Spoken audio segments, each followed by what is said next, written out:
انت اسمك ايه يا ابني انت، ولا بتروح فين وبتيجي منين من ورايا؟ انا ابنك يا باي. اسمك ايه يا اخويا؟ ابني يا باي. اسمك ايه؟ الواد ده انا زنقته واقف على باب الجامع اللي جنبنا كان بيشتغل. المهم انتوا رحتوا سحشت؟ لا والله لا، والله ده كداب، ده كان بيبصبص للبنت اللي قصادنا في البلكونه يا بابا. والله اول ما جيت لك انت سالت عني يا حبيبي. ده بيمرهم يا بابا الواد دي. يا بابا جاب لها التليفون يا بابا. يجيب لها هديه وجاب لها التليفون يا بابا.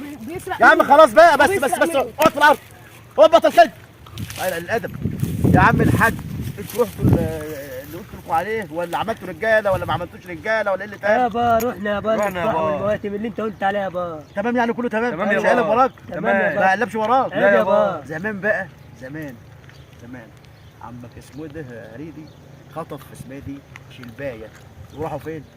الجبل. افهم، لما طلع بقى خطفها وراح الجبل، احنا عملنا ايه؟ البلد كلها طلعت وراه. جابتها منين؟ من الجبل. عارف ليه؟ ليه؟ عشان وقفوا كنا وقفة رجال. لا احنا كنا رجاله وقفنا وقفنا وقفه وقفة ايه؟ رجال. وقفه رجاله. كنا رجاله وقفنا وقفة رجال.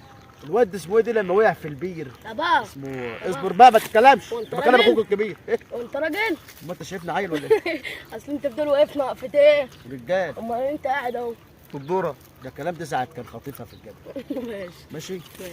فهمت حاجه ولا قلت الدورة يا إيه؟ بابا. انت عايز تتربى على فكره. لا انت ما تربيتش، هربيك من اول وجديد. قلت لك يا بابا يا الواد بابا. ده شحات. ده دورتين يا عم، خليك معايا، مالكش دعوه بالعيال الهلس دي. انا معاك اهو. زمان بقى الواد لما وقع في البير اسمه ده حنكش. عملنا ايه؟ البلد عملت ايه؟ قلبت. اتقلبت. جدع انت، اتقلبت. بعد ما اتقلبت ايه اللي حصل؟ جرينا على ايه؟ على ايه؟ على البير. آه. مركز ايه؟ على البير. ما شد. طلعنا مين؟ حنكش. جدع انت كده ناصح. طلعنا ايه؟ حنكش. البلد كلها طلعت حنكش. عشان ايه؟ رجاله. عشان كنا ايه؟ واقفين وقفة رجال. كنا رجاله ووقفنا وقفه ايه؟ رجالة. ما تخافش.